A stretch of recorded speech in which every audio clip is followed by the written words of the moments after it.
রাসূলুল্লাহ সাল্লাল্লাহু আলাইহি সাল্লামের জীবনের একটি হৃদয় বিদারক কষ্টের ঘটনা। তা হলো চাচা আবু তালেবের ইন্তেকাল। আমরা সবাই এই কথা ভালোভাবেই জানি যে হুজুর সাল্লাল্লাহু আলাইহি সাল্লাম জন্মের আগেই তার পিতা ইন্তেকাল করেন আর শিশুকালেই মাকে হারিয়েছেন। যেই সময়টিতে একটি সন্তানের জন্য মায়ের আদর, স্নেহ, ভালোবাসা খুব প্রয়োজন। তখন দাদা আব্দুল মুত্তালিব শিশু মোহাম্মদকে লালন পালন করতে থাকেন। বাল্যকালে দাদাকেও হারিয়ে ফেলেন। চাচা আবু তালেব হুজুর সাল্লাল্লাহু আলাইহি সাল্লামকে শিশুকাল থেকে লালন পালন করেন। এমনকি নবুয়ত পাওয়ার পরেও তাকে সর্বপ্রকার সাহায্য সহযোগিতা করেন।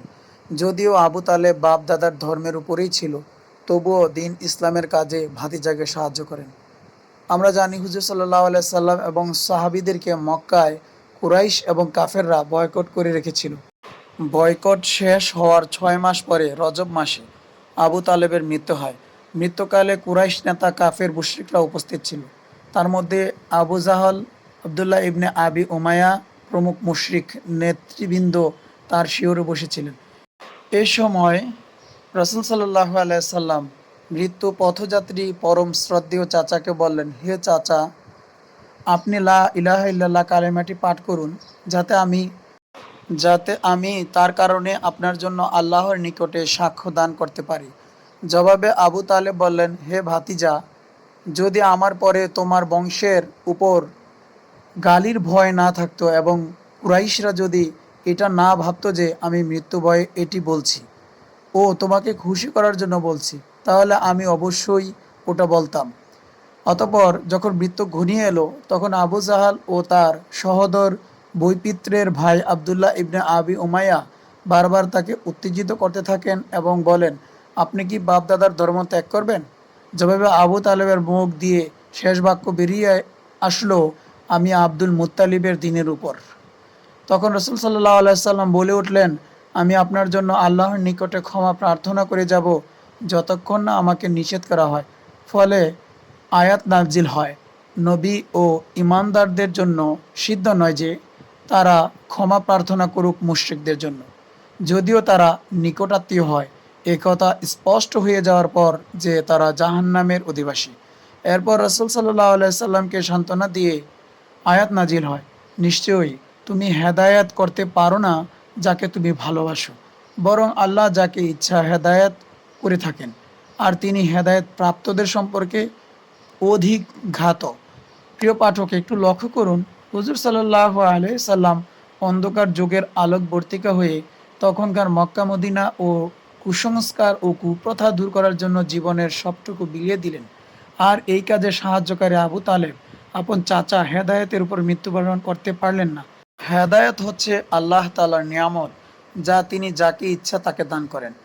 কিন্তু যারা হেদায়েতের জন্য চেষ্টা করে, আল্লাহ তাআলা তাদের হেদায়েতের পথকে সহজ করে দেন। দয়ার নবী, মায়ার নবী সাল্লাল্লাহু আলাইহি সাল্লামের প্রাণ ভরা আকুতি ব্যর্থ হলো এবং শয়তানের প্রতিমূর্তি গোত্র নেতাদের প্ররোচনা জয়লাভ করলো।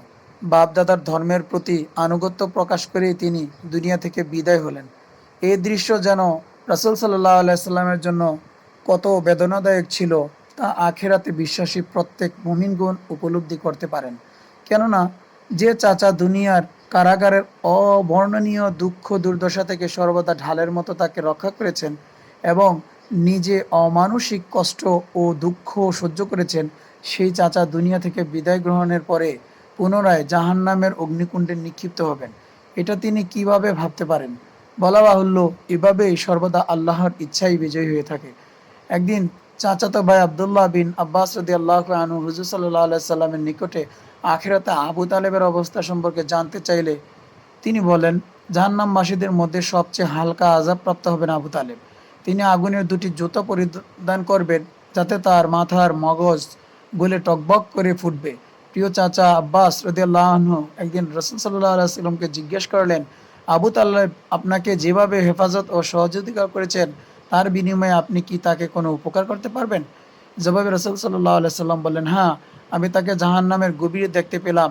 অতঃপর তাকে আল্লাহর হুকুমে সেখান থেকে বের করে টাকনু পর্যন্ত উঠিয়ে আনলাম। যদি আমি না হতাম তাহলে তিনি জাহান্নামের সর্বনিম্ন স্তরে থাকতেন। আবু সাঈদ খুদরি রাদিয়াল্লাহু আনহু হতে বর্ণিত, আল্লাহ রাসূল সাল্লাল্লাহু আলাইহি সাল্লাম বলেছেন, সম্ভবত কিয়ামতের দিন আমার সুপারিশ তার উপকারে আসবে।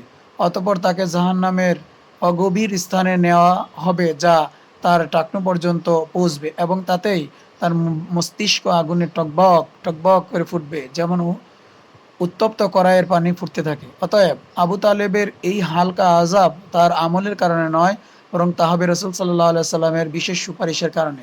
আর সেটা হবে রাসূল সাল্লাল্লাহু আলাইহি সাল্লাম বিশেষত্ব অন্তর্ভুক্ত ও তার উচ্চ মর্যাদার কারণে, যা আল্লাহ তাকে দান করেছেন। কেননা আবু তালেব শিরকের উপর মৃত্যুবরণ করেছিলেন, আর আল্লাহ তাআলা বলেন, আল্লাহ শিরকের পাপ ক্ষমা করেন না, এছাড়া তিনি যাকে চান সব পাপ মাফ করে দেন।